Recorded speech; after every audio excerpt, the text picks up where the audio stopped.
just have this entire event, and especially for giving me the opportunity to get up here and talk to all of you. At first I want to say that I'm not a security professional. In fact, I'm one of the students that Mark was pointing fingers at earlier. But you know, recently I've become very interested in security, and I've become really interested in privacy in particular, and how the two are really related to each other. So we've already seen a lot of talking, or heard a lot of talking about the NSA and stuff, and I don't want to try and hash up on too much of that news. So I'm going to assume that everybody kind of already has at least some idea of what's been going on. But I've highlighted here a few of the points that really stand out to me, that have really gotten me interested in the issues of security and privacy, and how they relate to technology in society today. And so, of course, what we've learned recently is things about the fact that the NSA and CSEC and so many more organizations are working together to collect all of this information that's being transmitted online and store it in these incredible databases, building new facilities all the time.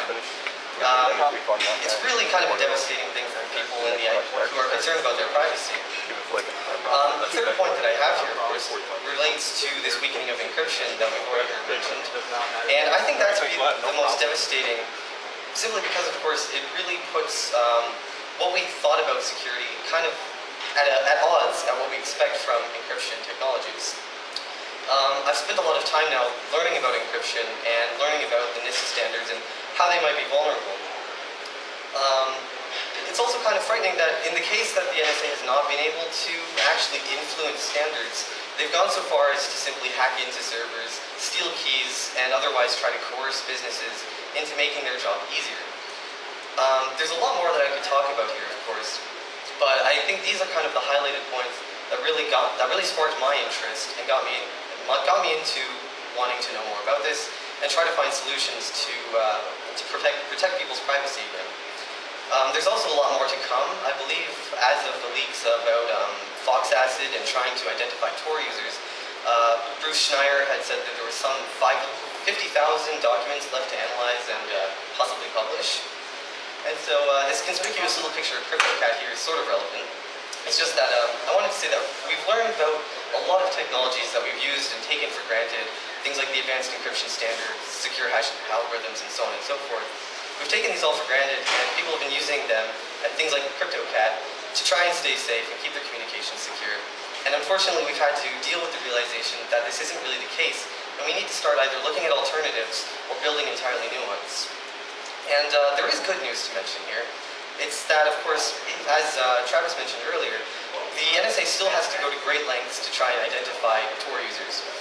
They can't do so explicitly, they can't crack it, but they can try and route you to these Fox acid servers that they try to infect people's machines with and hopefully identify them. But even still, this is a very roundabout way of solving a very hard problem, and it's something that we can build on to keep ourselves secure. Otherwise as well, we know, for instance, that strong encryption still works. Edward Snowden has said this himself. So we can still rely on the hard mathematics that really proves that if you encrypt something with strong encryption, you're pretty well safe for a good long time. A good example is, of course, PGP, which has been a huge thorn in the NSA's side, and I think I remember a memo being sent around to NSA officials when Zimmerman released an app called Z-Phone, saying that this is a bad thing, or that it's bad news. So to get into sort of this security aspect of this talk, I want to talk a bit about how privacy and security are related, especially with regards to technology. In particular, I think that both are about control, right? We want security because we want to control who has access to our systems, how much access they have to our systems, and what they can do with them. Similarly, privacy is about controlling who has access to what information about us and how much access they have and what they can do with that information. You know, we all have separate lives in a sense, that we have our professional lives, which is separate from our personal life, which is separate from our work lives, and our other lives as well. And so having privacy is sort of the ability to keep these things separate, just like security is about having the ability to keep different parts of your system separate. And so really, they're both about a fear from unexpected consequences. In the case of security, more from a fear of risk, danger, possible exploitation. And in the case of privacy, certainly a similar type of exploitation, but more so on a personal level. It's also very much worth noting that strong security implies strong privacy. The stronger our encryption algorithms, the more likely we can feel secure that our communications will be kept safe and secret. And it's also sometimes the other way around. We know that tools like PGP were invented for privacy, for keeping our communications safe and private, and that it's proven to be a very secure framework for developing communication systems. And certainly we see PGP in use today all over the world in both email and file encryption and a lot more communications. There's a bit of an ethical part of my talk here, and that's kind of why I think privacy really matters. And this is something that's only really become very relevant to me very recently.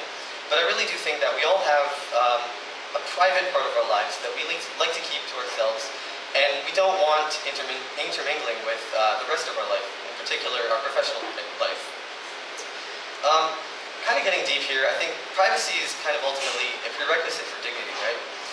Dignity is, in a sense, a personal characteristic of having honor, of being able to sort of maintain your character as being trustworthy, as being honorable, and for people having faith in you as a reliable person and an agent in various types of scenarios. Privacy also kind of entails free speech, freedom of association, and freedom of thought.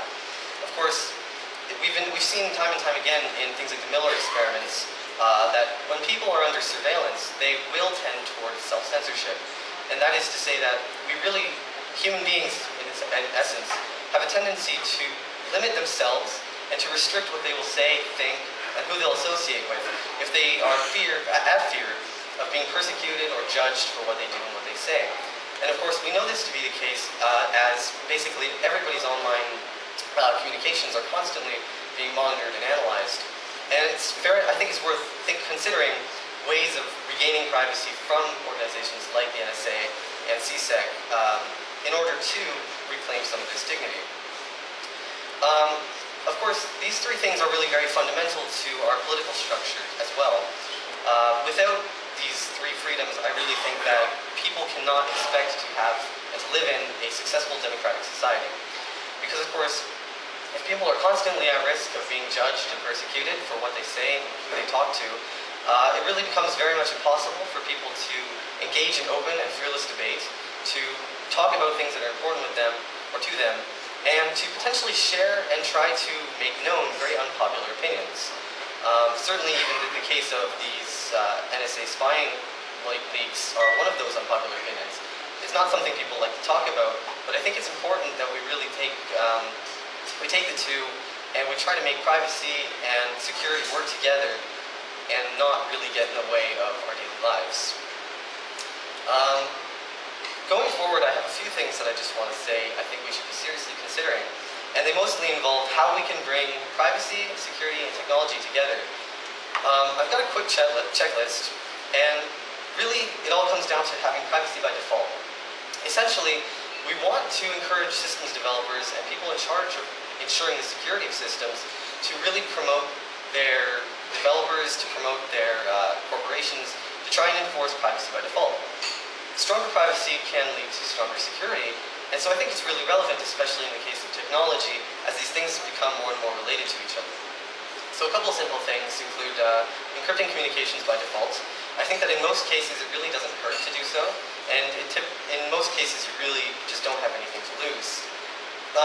This second point isn't always enforceable, but I've heard it mentioned time and time again that we should encourage systems and platforms to try and keep as minimal information on their users as possible.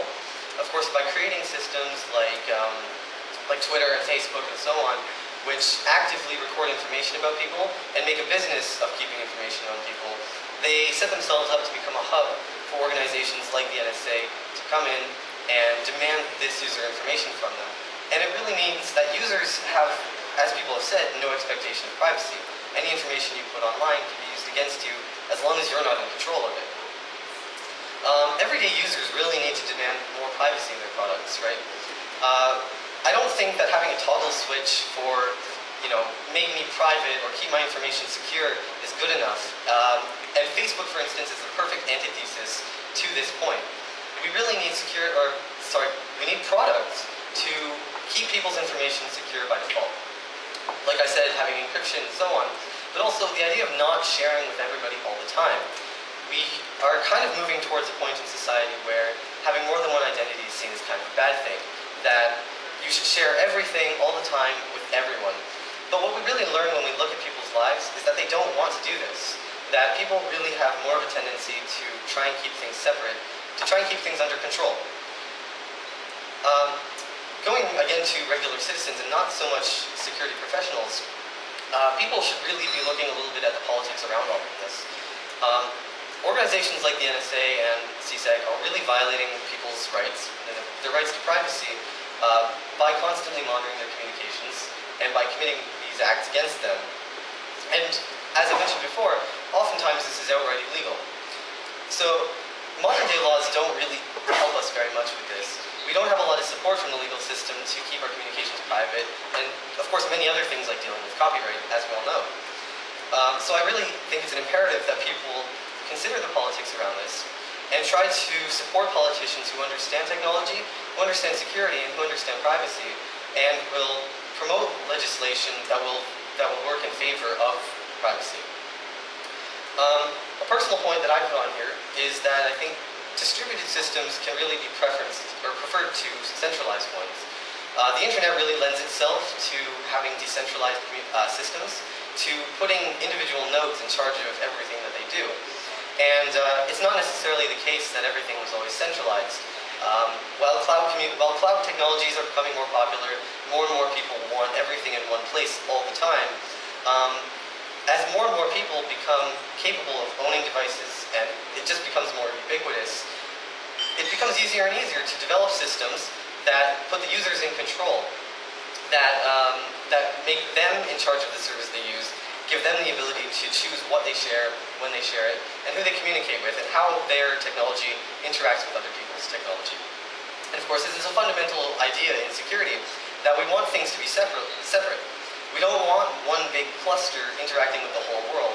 Instead, we prefer for everything to be in charge of its own little job and to interact securely with other parts of the system. So that's really all I had to say. That's it. Thank you.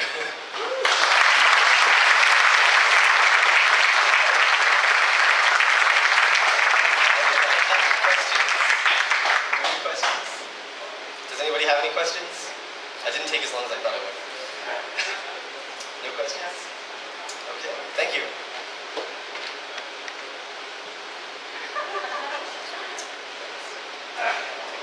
So that was his first time speaking. I think it was an awesome job, wasn't it?